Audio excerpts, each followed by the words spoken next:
북한의 인권 침해 장소와 사건 정보를 구글 위성 지도로 시각화해 제공하는 사이트가 최근 새롭게 단장돼 오픈했습니다.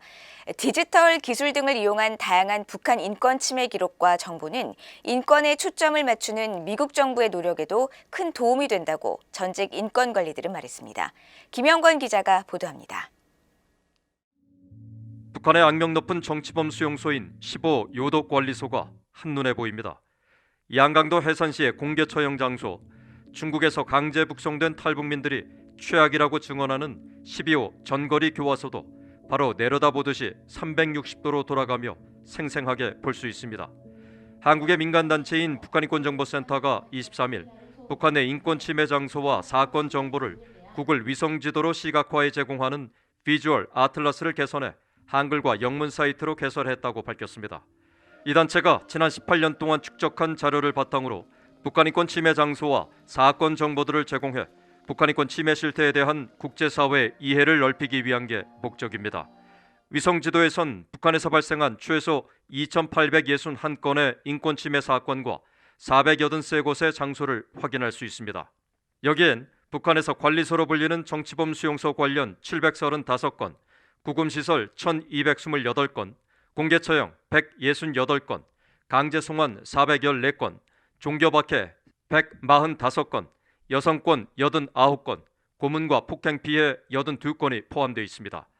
아울러 북한 내 지역별 인권 침해 사건 발생 현황과 이 단체가 기록한 7만 8천 건 이상의 인권 침해 사건을 수치로 보여주는 통계, 인권 관련 용어들을 수록한 사전 등 다양한 서비스가 제공됩니다. 북한인권정보센터는 이 자료가 향후 가해자 책임 규명과 과거 청산을 위한 합리적 근거로 활용될 것이라며 눈물 속 어둠에 빛을 더할 수 있도록 해야 한다고 강조했습니다. 앞서 지난달은 한국 내 인권조사단체인 전환기 정의 워킹그룹과 스위스의 휴리독스 등 9개 인권단체가 북한의 자의적 구금과 납치, 강제 실종 기록을 모으는 국제 온라인 데이터베이스 사이트로 발자국을 뜻하는 풋프린트를 개설해 발표했습니다. 로버트 킹 전 국무부 북한인권 특사는 한국 정부가 3년째 북한인권 조사 결과를 공개하지 않는 상황에서 민간단체들의 이런 노력은 매우 고무적이라고 평가했습니다. I think it's very helpful for the United States and for efforts to focus on human rights in North Korea. It's very helpful to have this information. 킹 전 특사는 또 이런 정보 수집과 기록은 국무부가 북한인권 상황을 계속 주시하고 정보를 수집하며 연례 국제인권 보고서 작성에도 큰 도움이 된다고 말했습니다.